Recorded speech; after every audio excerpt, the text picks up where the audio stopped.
Yeah, I hope this can be more of a discussion so that we can talk about what's on your minds about Cuba and not only what's on my mind, because it might be different. So the slides are just a small photo show really to accompany my talk, not really slides per se. For starters, I looked up the size of Cuba because I was so amazed once again at the size of it on the map. And it is 80% the size of Illinois land-wise, and 11 million population versus 13 million in Illinois. So it's roughly the size of Illinois. Not only that, but there are 32 institutes of higher education, universities on the island, and there are 39, that was a real quick count on Wikipedia, in Illinois. Now that wasn't including community colleges, but that's kind of remarkable that, that a country from the global south would have a comparable higher education infrastructure to ours. I mean, comparable at least by counting. And that's partly the curious thing about Cuba, right, is that it's very poor, but it's also very rich in some things. So I'm going to give some background and then get into my talk, which was Cuba Education and Scratch, yes, I think. So the history of Cuba can be described in two ways. First of all, as dependency and siege, which is what this embargo, this blockade is. But there were other forms of the siege earlier, or as sustained efforts at autonomy, which is what this picture represents. This picture is from 1960, which is the year after the Fidelistas came to power. So it's maybe less than a year after they came to power. So thinking about it in terms of dependency and siege, the first power to colonize Cuba was Spain. The second was the United States. And the third great power to, some people say colonize, more people say envelop, support, whatever, was the Soviet Union. So Spain lasted until 1901. The United States lasted until 1959 or 1960, depending on how you want to count. And then the Soviet Union stepped in probably around 62, 63, but even more firmly in the late 60s and into the 70s. And then when the Eastern Bloc collapsed, Soviet Union was no more after 1991. Cuba lost its major trading partner. The economy shrank within a few months by 1/3, which was an economic and even a nutritional disaster for Cubans. And they called it the special period. But like I said, I mean, colonialism, slavery, blockade, the special period, that's the rough side. On the positive side is all this efforts at autonomy. So of course in the early period there were slave revolts, but the big one was, and there were extended wars of liberation from Spain and from the United States, which tossed up just a pantheon of Cuban heroes and heroines. One of the things I particularly want to talk about is shown in these two slides, and that is the literacy campaign, because I think it's one of those efforts at autonomy that's especially pertinent to those of us in education, but really to anyone who wants to understand Cuba. So Fidel Castro was speaking at the UN and said, 1960 will be the year that we eliminate illiteracy in Cuba. That meant 23% of Cubans who couldn't read at that point were going to learn to read. And it really meant so much more than that, because they succeeded in doing it, but they only succeeded by really turning the country upside down for the year. They closed schools. They mobilized 100,000, mostly young people who weren't in school, to be the teachers. So teenagers and even preteens became the teachers. Teachers and other professionals became the trainers of the teachers and supporters of the teachers. And the families alternately bit their nails, found ways to go visit their children as they were teaching literacy, and generally the whole country was caught up in this literacy campaign. What's ironic is that at the same time they were still fighting US-backed forces that were sporadically and scatteredly fighting the Fidel government. So there were actually casualties of this literacy campaign. Young people were shot. The pictures that I'm showing you there, first of all, that's the slogan in the middle. By alphabetizing, we're going to win, alphabetizando. There are two of the young literacy teachers in that picture there, and you can see that they were brigadistas. There was a sort of military or Boy Scout, Girl Scout atmosphere to the whole thing.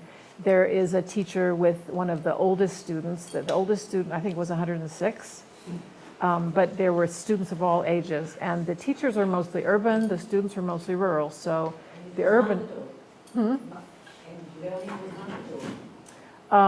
They sought out every illiterate person they could find because they wanted everyone to participate. But if someone refused, you can lead a horse to water, but you can't make them drink. So it wasn't...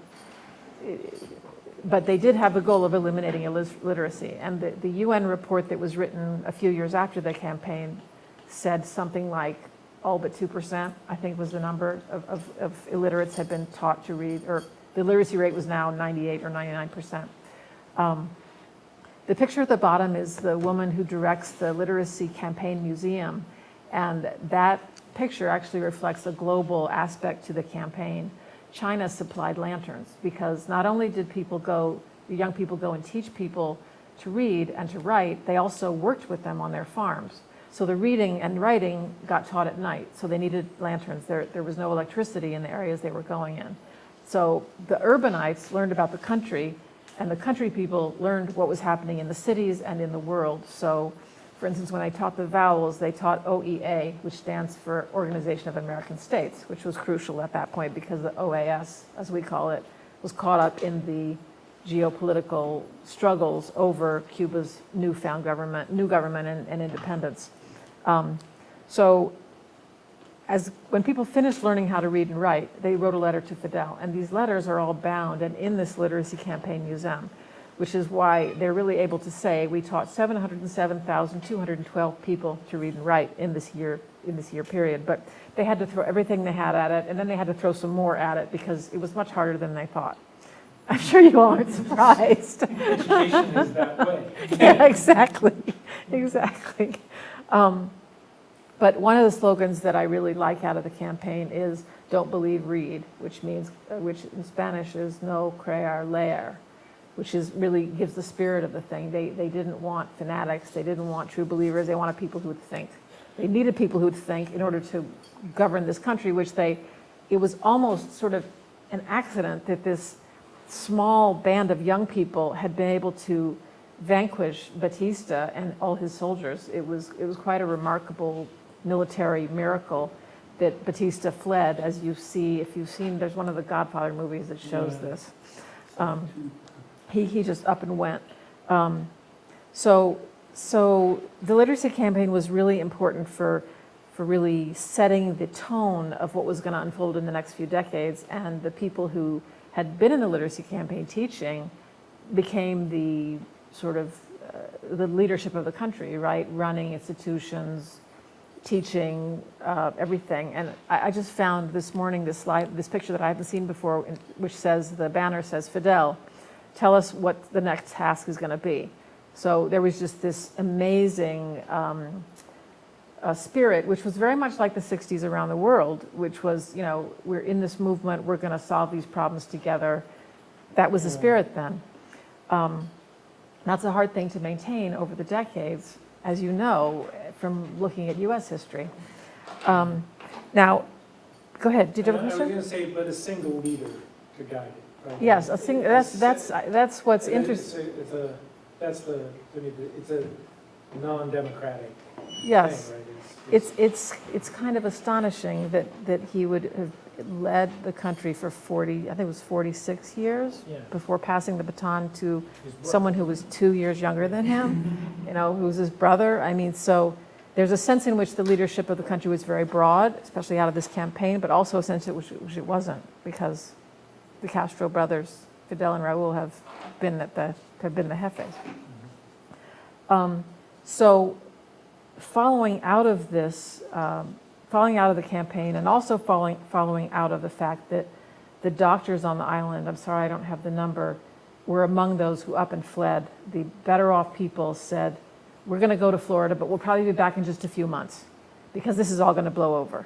So they went to Cuba with hardly anything but maybe a toothbrush And the joke was that people were sitting on their front porches with their suitcases packed, ready to come back, but they never did come back. Anyway, that decimated the health system of the island, and they had health problems, as any poor country would. So I don't know how the decisions were made, and they may have backed into them, but education and health became their absolute number one and two, in whatever order, priorities over the next decade, and you can still see that.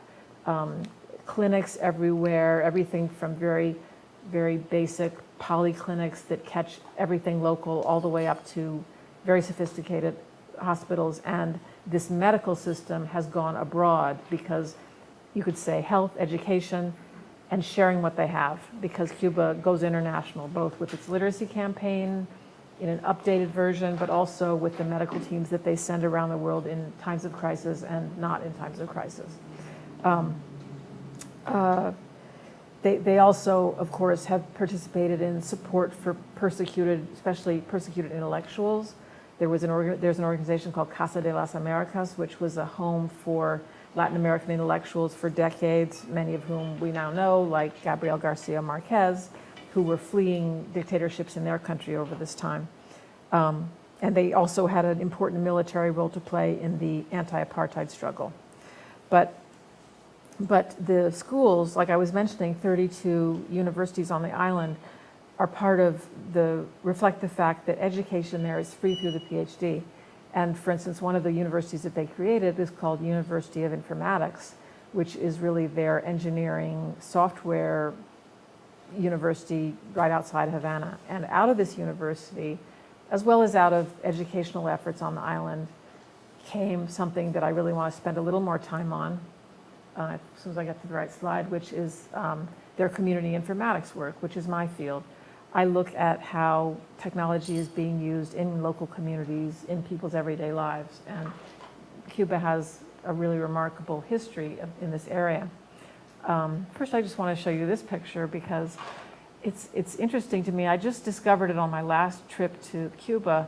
These are 3 photographs of a woman who was from Illinois who participated in the literacy campaign. She was a support person for a cohort of young teachers. So you can see here she's holding the book, which was the teacher's guide. And these are teachers that she's working with. And the bottom picture, she's actually ironing a uniform for one of them. So you can see that she was almost like a parent figure in this literacy campaign. It was that intense and it was that intimate in the sense that it was that organized in terms of at many levels, so that the young people were looked after at the same time as they were the leading teachers. There's 2 things that I want to talk about with respect to community informatics. You could say one of them is actual and one of them is virtual. And I guess the main context that I can put behind this is that until recently, and I'm really not certain if it's still, I think it's still this way, at least in some parts of the island, Cuba operated on one single T1 line. Now that's for 11 million people. So you can imagine how dismally slow the internet was as the internet grew, became more graphical, more people got on it, etc. So on one level, they're just not even started when it comes to being a part of the digital age. But on the other hand, they really are. I mentioned already software. There are a lot of software engineers. When I first went there, which was in 2001, I was amazed to meet a cohort of young people who were the server administrators for this organization. And we got into, as best we could with my limited Spanish, a discussion about Linux. And so back from then, they were really looking at, they were trying to be as cutting edge as they could and to be as economical as they could. So they use all kinds of software, but open source is a keen interest to them. Okay, so, but even with this really, really skinny bandwidth to the outside world, they do have an intranet, which they said, well, we can't get to the outside world, this embargo, which I should back up and explain. The US has laws in place that prevent American businesses from doing business with Cuba. In other words, there are penalties on any American businesses that do business with Cuba, but it also penalizes any other business in the world that does business with Cuba. it keeps that business from being able to do business with the United States. So it manages, because of our centrality in the world's economy, to block Cuba from doing business with a lot of people, and the Soviet Union was the one that said, well, we don't care, we'll do business with you anyway, and the whole Soviet bloc did until it went out of existence. So the current effort for the last few years has been to go beyond that T1 line with the help of Venezuela. But Venezuela is having its own woes, especially with the drop in oil prices, so they are coping with a lot. So the actual community informatics project that I want to mention to you is this island-wide network called the Joven Club de Computación. This is 600 different locations where there are computer labs, server administrators, teachers, and students of all ages, as this picture shows. This picture I found on the web, so I don't think it's super current, but I really like the fact that it showed how there are different ages of people who use these computer clubs. So with 600 of them serving 11 million people, that is roughly as many sites as we have public libraries in the United States. So you know how close you are to a public library in this country. They have almost as many public libraries as they have Joven Clubs, but they have more Joven Clubs. So they have 600 Joven Clubs, 400 public libraries. So that's an interesting thing to notice, that we developed our public computing facilities in our public libraries. They developed them as a separate network. So they didn't come up with the ethos of the librarian, they came up more with the ethos of the computer teacher. You could even say the computer hacker, because a lot of what happens here is not formal teaching, it's just doing and figuring it out and having open time on the computer. And these clubs have also existed since 1987. So that's 6 years before the web, so you know they were hard on it as soon as there were PCs, really. PCs, 80s, that seems roughly right to me. Let's see, what's my next picture here? So since I learned about them, I've been seeking conversations and visits, and the most recent, really most thorough visit we had was, we went to several of us, 6 of us from Illinois, alumni, students, and faculty, went to a conference that the Joven Club had organized, which really gave us a chance to see what they were doing. A great deal of it was software development, which was really interesting, community-based software development, mostly of an educational nature, because that's what the Joven Clubs are all about. But the rest of what Joven Clubs do, we saw by visiting them, and this is a visit where we saw the computer labs. We talked about, hours and who uses them and what they teach and that kind of thing. So you can see it looks remarkably like a facility you might see in this country. We talked with the students in that particular class, and the people in blue shirts are the staff. You can see the tried and true, I like to take notes while I'm learning computer approach that older people sometimes have, who learned things by taking notes all their lives. And this was the staff outside one of the Joven Clubs, and this was the bulletin board that explained what was on offer at the Joven Club. So the next slide here is some details. So I think one of the things you notice is that their hours are really extended. There is a typo there, but their hours were 8 a.m. to 6 a.m. So they were open almost 24 hours. Obviously, they didn't have classes all that time, but they were available to night owls as well as to people who kept more regular hours. And just like in our computer labs, people who came there had rights and responsibilities. And there's a range, I don't know if you can't really make it out, but a range of formal courses that they offer, and then open machine time is there. And I think what this says at the top is that the internet time is from 8 a.m. to 10 a.m., which I imagine is staggered across all the Joven Clubs to try to mitigate the narrow bandwidth on the island.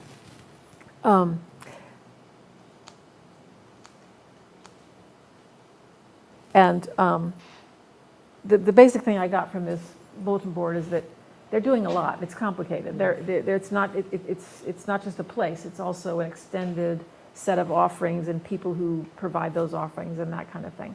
The map shows in that municipality how many different ones there are. And again, that just stresses what I was saying. They're there for 16, 18,000 people per Hovenklub, just like our public libraries. The other thing I want to talk about, and this is the virtual part, is they created their own Wikipedia. Given the embargo, given the sustained sort of battle of ideas, ideological assault, ignorance, they didn't like what they saw on Wikipedia about Cuba. They said, well, we'll start our own Wikipedia. And they use the same software, which is MediaWiki, and it's called EcuRed, which means Ecumenical Network. This is a really useful information source about Cuba, and it's actually editable from the United States, which is remarkable. It's in Spanish, but it's full of pictures. I looked for a page on University of Illinois this morning. I only found one for University of Chicago. So I said, I ain't bringing that one. So this has been going since 2011. So and it was initiated very much out of the Hovenklubs and out of the public libraries, right? Because that's where they could get to people who had the knowledge, had the local knowledge, and really spread the word widely to get people contributing to it and using it. Now, the conference that we were at, by the end of the conference, we were really thinking seriously about Scratch, because we were wondering if they had used it and they hadn't mentioned it. Well, when we got into discussions with the directors from the main office of Hovenklub, they said, no, we don't use Scratch, but tell us more about it. And when we told them about it, they were really excited. And I sent them a manual. I think I found a manual in Spanish, and I sent it to them after I got home.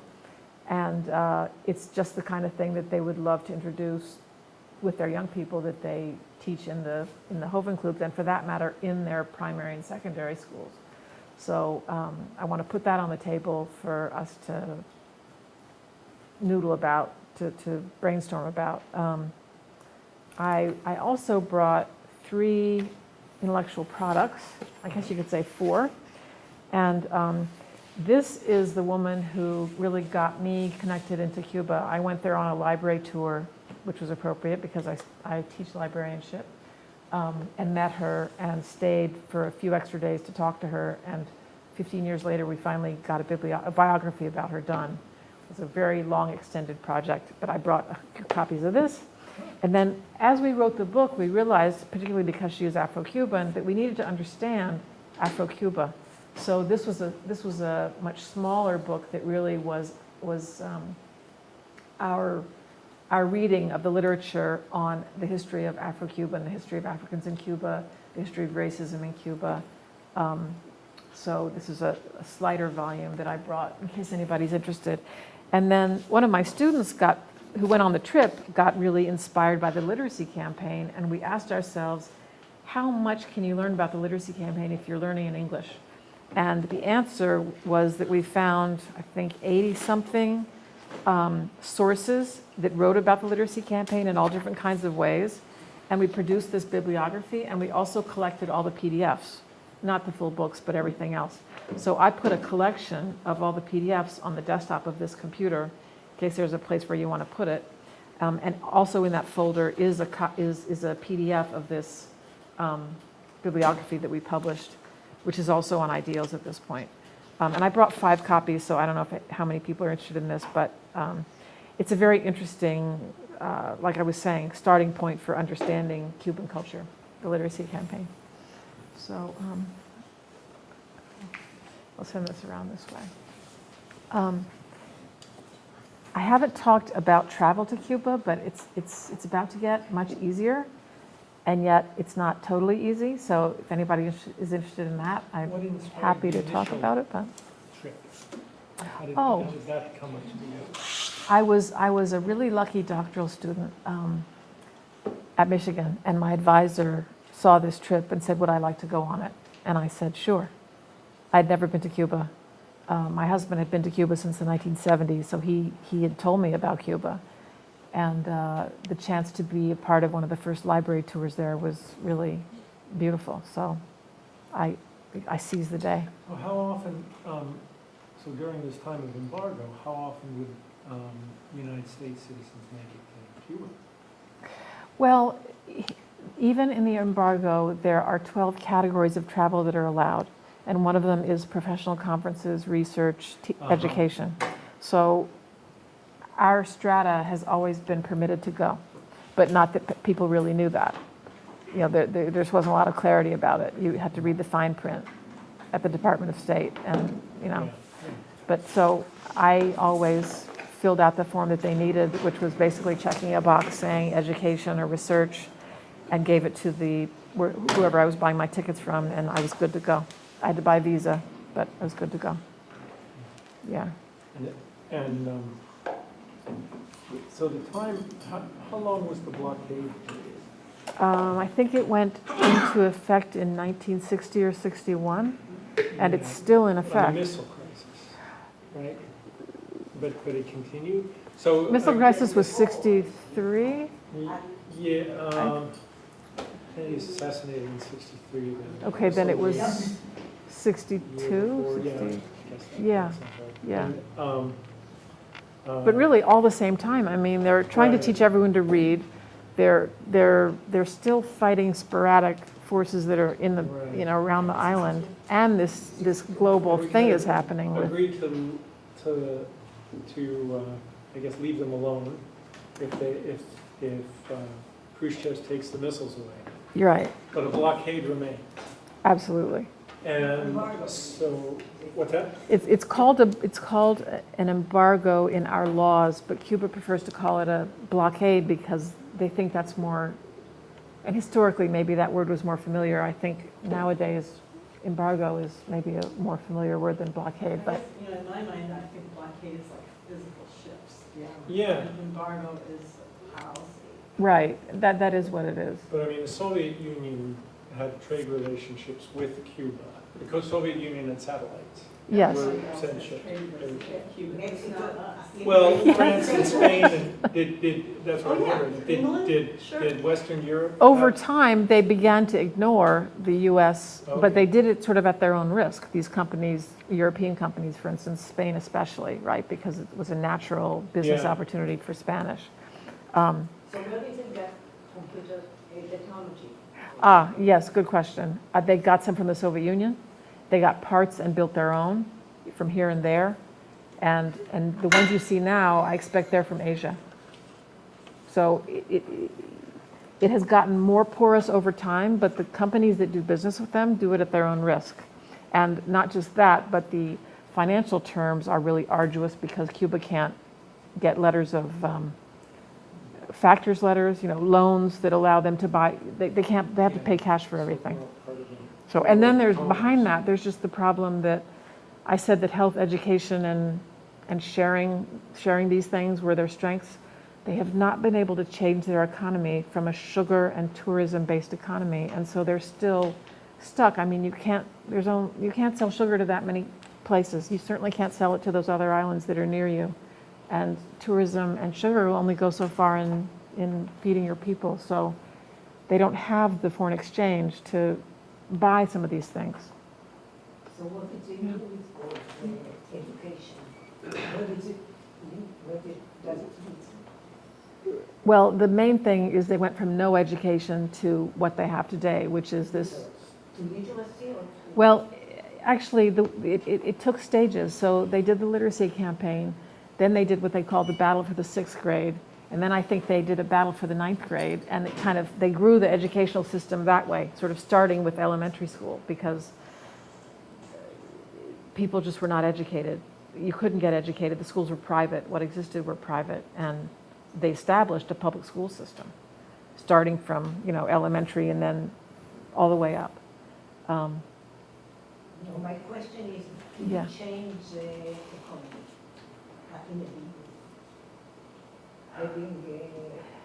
In a sort of, workforce that is more educated. yeah. Oh, absolutely. And that was working fairly well when Cuba was a part of the Soviet bloc, right? Because it could trade with those countries.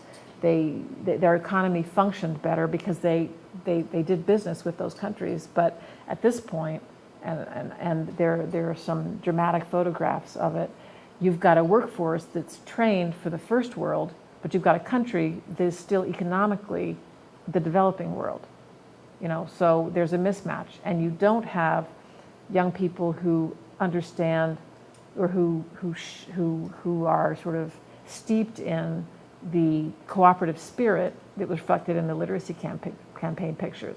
You've got young people who want the same thing as young people all over the world because they're not isolated from it, news-wise. So they're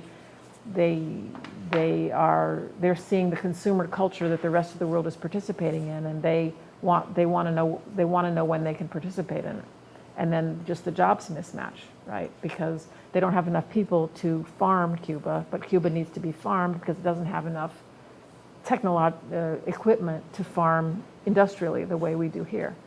So they're hungry for that equipment, which in fact they bought tractors from Illinois not too long ago, but they also they need development because of this mismatch between what young people are prepared for and want and the state of their country. So, like I say, they've had these really superhuman achievements in terms of a first world medical system and a first world educational system, but they have these gaps that are really, really troublesome. Think of medicine as high technology, and how do you achieve a first world medical system without Being followed. MRI? Without Yeah. being part of the first world. Yeah, well, a big way is that they do it by in-kind relationships. So Venezuela sent them oil, and they sent them trained educators and medical people. Those kind of arrangements. But it's really tough. I mean, some people say that the special period that started when the Soviet Union fell is still going on today. I mean, tourism brings in something, and they are looking at the opening between here and Cuba as bringing them more tourism. But it's tourism, right? The countries of the world that depend on tourism are in one kind of situation, and the ones that have a diversified economy are in another. So their partnerships, which they're very eager for, do not mean that they're going to bring any resources to the table besides their own skills and their own people. And the economic system, sorry. Yeah. I was gonna ask, why has our embargo on that lasted as long as it has? Would it have made sense for it to go away after the Soviet Union collapsed, or is it, and we don't want it, is it? Yeah. As communists, we don't embargo that. Political It pressure. wasn't the community, it wasn't Russia, it was more like, well, maybe we will answer better. Yeah. Well, it declared its independence in 59 and 60. There was an immediate breakdown in relationships because the U.S. wanted to continue the old colonial ways, and the Cubans said, "Well, no, that's why we're here in Havana, is because we're not going to do that." And they couldn't come to terms at all. It was just, So at that point, the U.S. said, "Well, we're out of here," and Cuba was like, "Well, now what do we do?" And there was the Soviet Union in terms of, because they had no way to stand absolutely on their own in the world. So that. The domino theory of the United States, one independent country, one communist country will lead to more, and it'll be trouble for us, still is there, right?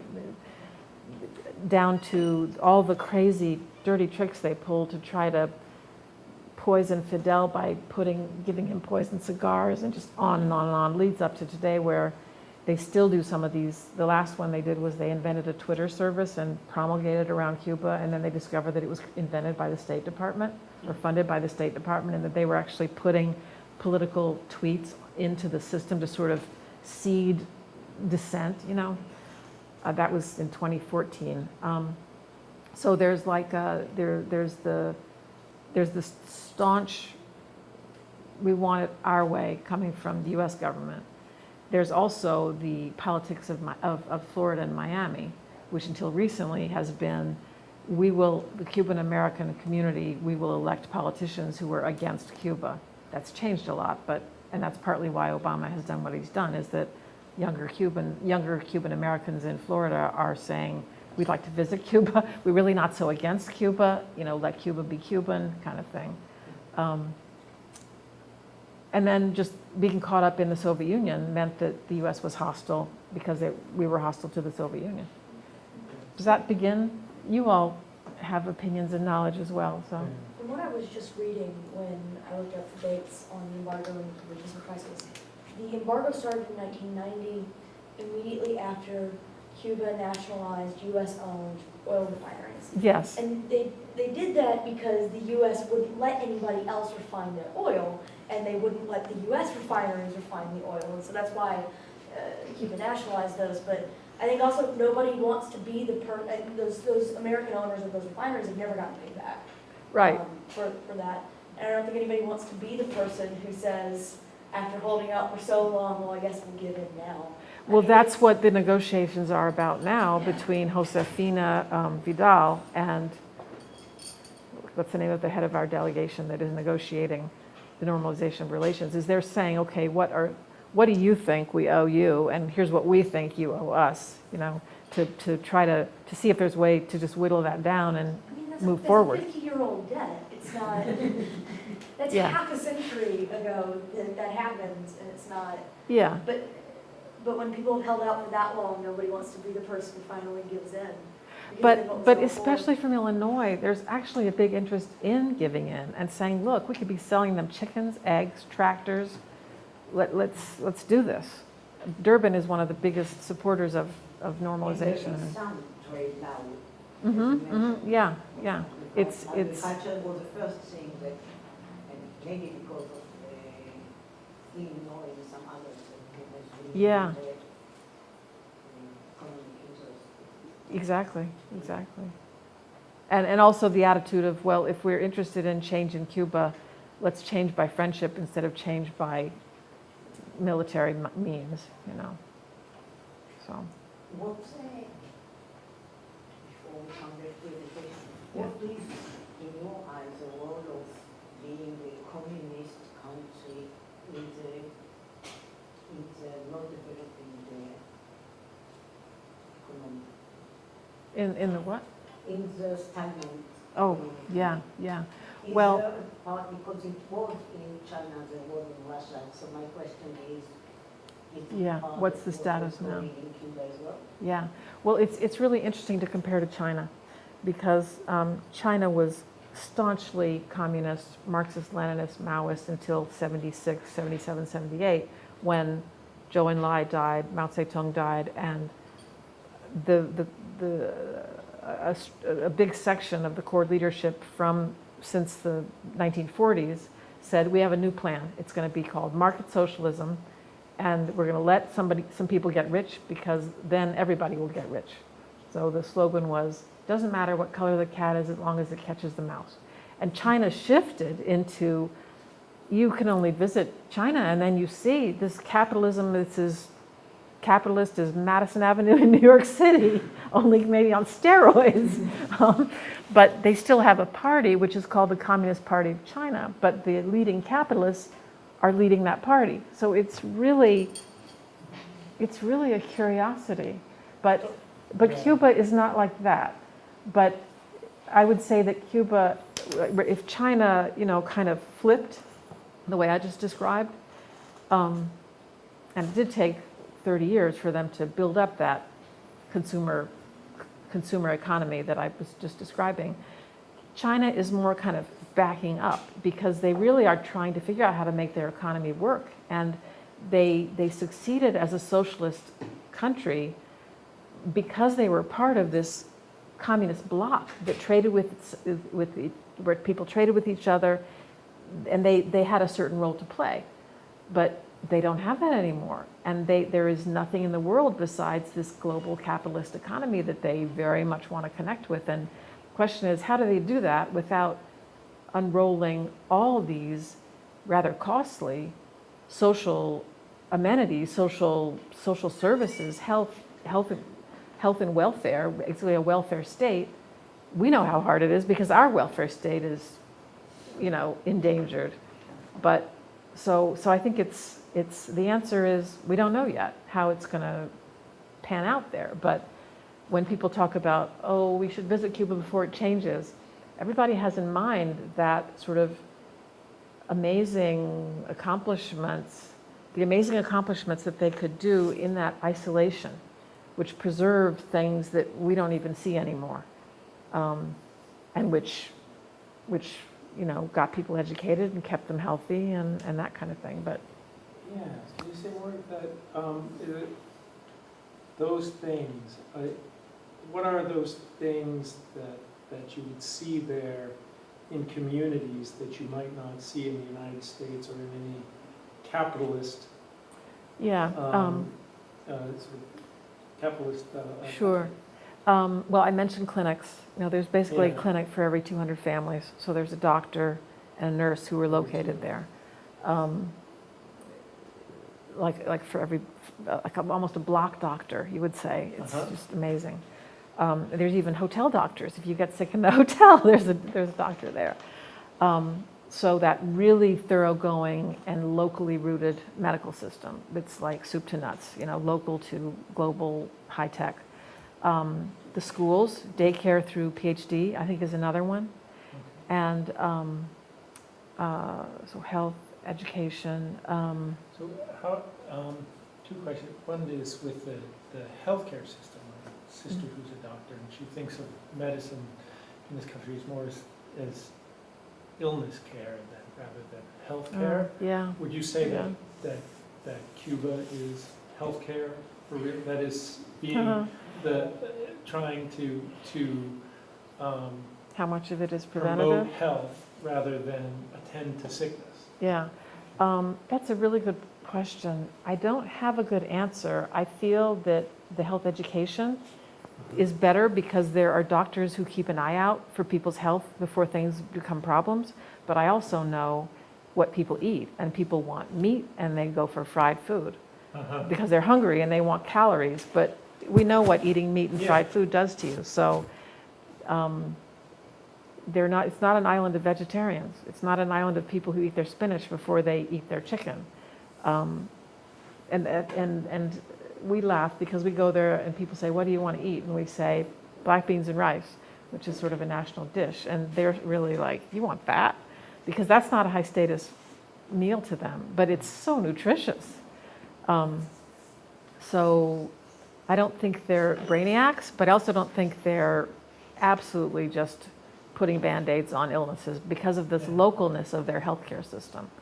And it's not detached from what the rest of the world knows medically. They read the same journals, that kind of thing. Well, and that is the education. How can there be relative isolation and at the same time thriving education? Because education relies on broad community sharing and knowledge exchange. Yeah. Well, they've done it different ways over the years. Very early on, they set up something called Ediciones R. R stood for revolution. Ediciones means publishers. That was, we're going to reprint all the textbooks we can find that we want to, and to hell with the copyright. Yeah. So that was one approach. I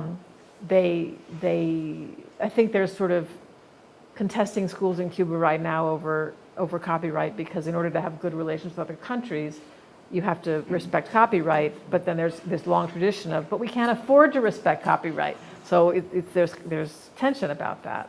So they got hold of whatever they could by whatever means they could. This increasing porousness, and remember, they were very much in the Soviet. They were learning from the Eastern Bloc. So technically, education-wise, they weren't all completely an island to themselves. But I go into my own field of library science. They were certainly a part of IFLA, which was the International Organization of Librarians, since the 1980s. In fact, they were a part of American librarianship in the 50s, before Fidel and them came to power.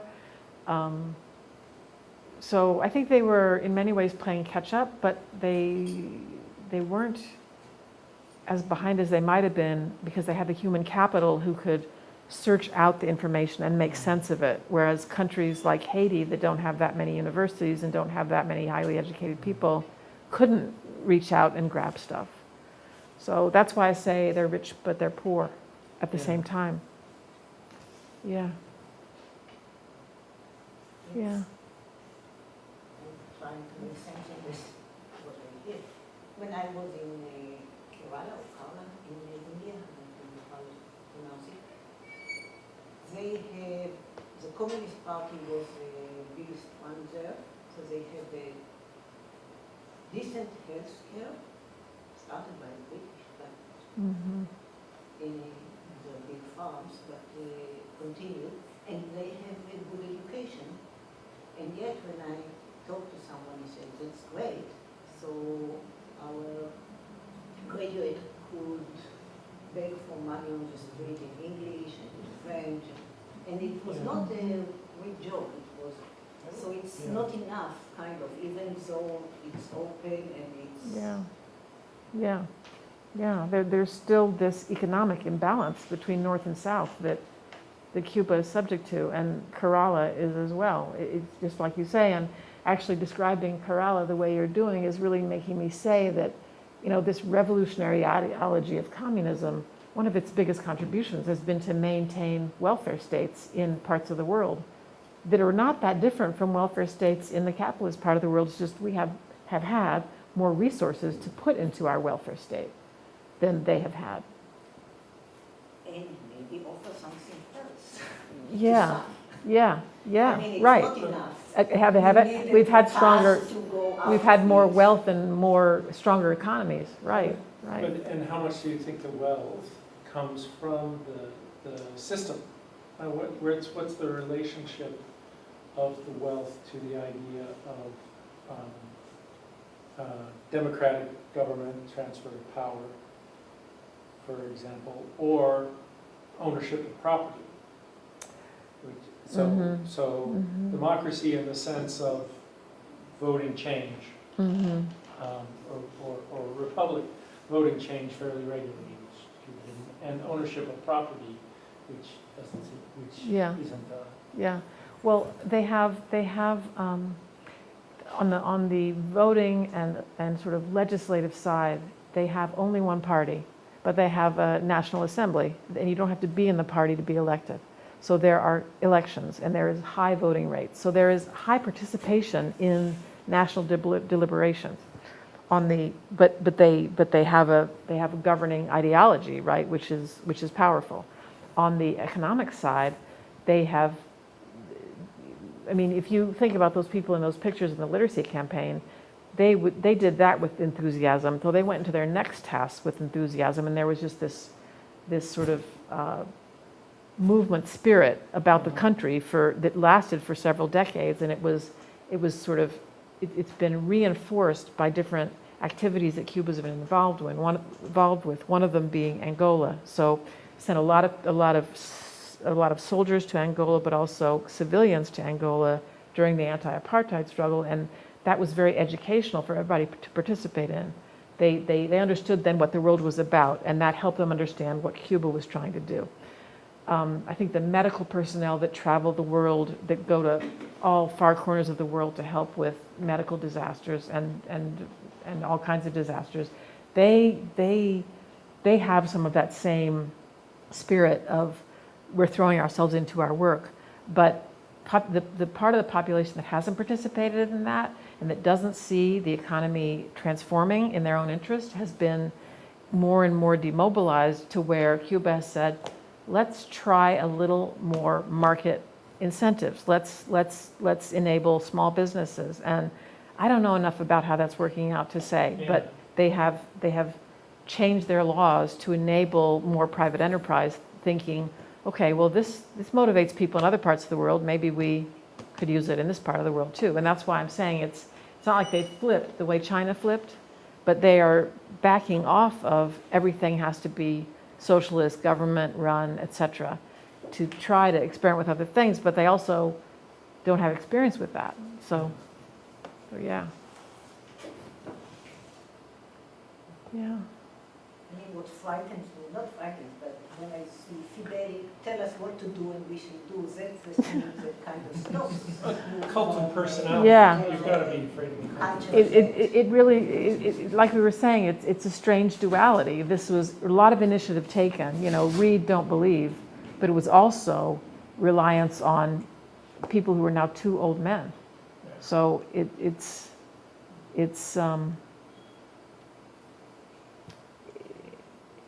a strange dichotomy, but both exist at the same time. Young, I mean, just you tell us and we should do.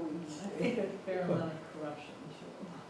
Yeah, that's been, in fact, one of the big struggles in Cuba has been around coming to terms with racism, because racism has, as they turned more and more to tourism with the collapse of the Soviet Union, the tourism evolved, the tourist industry evolved where white Cubans were privileged over black Cubans for employment. So that then led to a lot of the issue being raised and soul searching in all kinds of forms on this issue. But one of the guys who was at the center of that wrote a paper which said, you know, corruption is more of a problem than racism. Corruption, you know, if you heard that Cuba got a big shipment of milk from Spain, but you see it in your neighborhood being sold off the back of the truck before it's in the store in your neighborhood, then there's a problem. And his saying that generated, it was almost like he was at first isolated and then finally embraced, because the whole power structure had to admit, you know, you're right, racism is a problem, but this corruption is even more of a problem. Because if you don't have that spirit that was the 1960s in Cuba, then you have corruption. So yeah. You get the top scratch. Is it time already? It's 1 o'clock. Wow. Well, yeah, I don't know how closely any of you are to Scratch. I know how close you are to it, but, and you.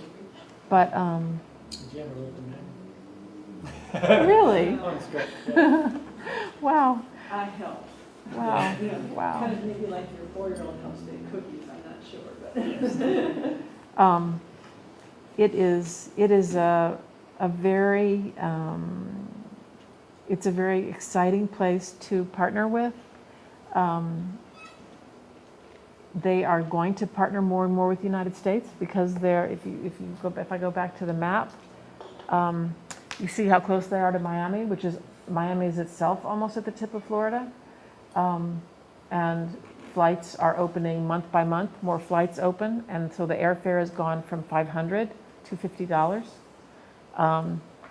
Sorry, $500 round trip to $50 to $100 round trip $100. And Cuba being under the rule of the United States from 1901 to 1960, 1959, really means that Cubans culturally are a lot like Americans, down to wanting to eat hamburgers, and when they visit here, wanting to eat apple pie. I mean, and you're sort of like, wait, you're a Caribbean person. Why do you want hamburgers? But they just have a cultural and even in their older infrastructure, an economic affinity for the United States. So our economies are going to grow closer together. The question is just, how is their education system going to modernize, and how are they going to do some of the things that we try to do now, including teach kids programming?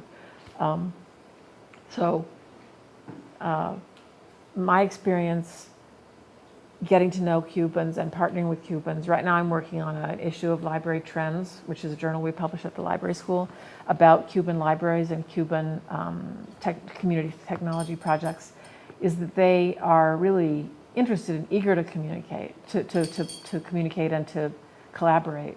So us being so good at Scratch, I really wanted to find some way that we could. This is sort of a ridiculous question, but Yeah. never really. So if we visit the Scratch website, are all the tiles in English, or does the Google Translator translate them? So does the script, even if the manuals were in Spanish, the scripting can still be in English or no? I think Scratch is global enough that there's, I think I sent them a manual in Spanish. I think, yeah, I know. I just was wondering if the I think you can change the files, yeah. Yeah. You can put it, Oh, and versions of the software itself? Yeah. There are different versions. But again, I'm not a user of Scratch, but I know there's different language versions of well, I Scratch. thought there must be, but I just haven't seen it. Yeah. I mean, it would be easy enough to convert Yeah, yeah. I think as with eToys, you can click on the little globe icon and change the language of your blocks. Surely, because there's so If many. not, they must make it What did you to say? There are many people who. many people do it. It's not a big thing. I think it's been done. I think Scratch is, I also think that we have to talk Oh, about it. yeah, I was Yeah. saying. Yeah. I just thought you might know. yeah. Yeah, I'm not a Scratch. I don't, you all know Scratch, I don't. Good one. Yeah, it's kind of fun. It's easy. So, But they But make learning. contact them and you can on your own.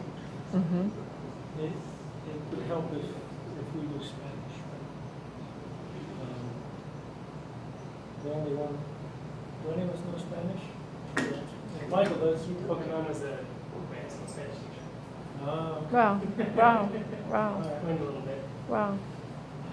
Steve Grant. You know, There's plenty of There are plenty of people. Rosetta Stone is free to anybody with university med. What's that? Rosetta Stone is free to. Oh, that's true, that's right, we can all. Wow. Okay, Well, specifically, when I looked at that list of universities and thought about how they're all over the island, I also thought about how flights are going all over the island. I think the flights from Chicago are going to be to Santa Clara, which is the home to a very prominent university there. And the acquaintance that we made with the Joven Club when we participated in this conference, because we brought our research there and they presented what they were doing, was an open door that's still open. If any of you want to take a combination outreach trip vacation to the island, one of the 12 ways that you can travel to Cuba is people-to-people visits, and that's how you go if you don't fit any other category. But all of us fit that category of education or research or professional conferences. So it's the sort of thing where I would love to write to those people that were in that picture that I showed you, and say, hey, there's another couple of people coming from Illinois. They have the opportunity to go to these cities. You know, can they sit down with people and do a mutual exchange of experiences and demonstration of stuff? And it's just, It's more in use in South America, in the schools. There are Spanish. Yeah, yeah. So they might. Also, it's incorporated in English. Wow, wow. To some degree, Uh-huh, including Scratch. uh-huh, uh-huh. Yeah, So it must be Spanish. yeah. Mm-hmm, mm-hmm. Yeah, yeah. When have you gone back? Don't have any trip planned. Just got off the plane. Oh, yeah. Right. What did you do in China? Is very comparable. We were teaching, we gave a couple of lectures on community informatics and taught a short course on community informatics. And in the process, our students the Chinese students did some field work in public libraries in China. So we ended up learning a little bit more about how public libraries work there. And where was it? We were in Beijing, and we were in a place about about 2 hours from Beijing, south, where there's another university. So, University of Hebei, another mega city, absolute mega city, loaded with smog and all that. Yeah. Yeah. Thank you, Sue. Yeah. Yeah.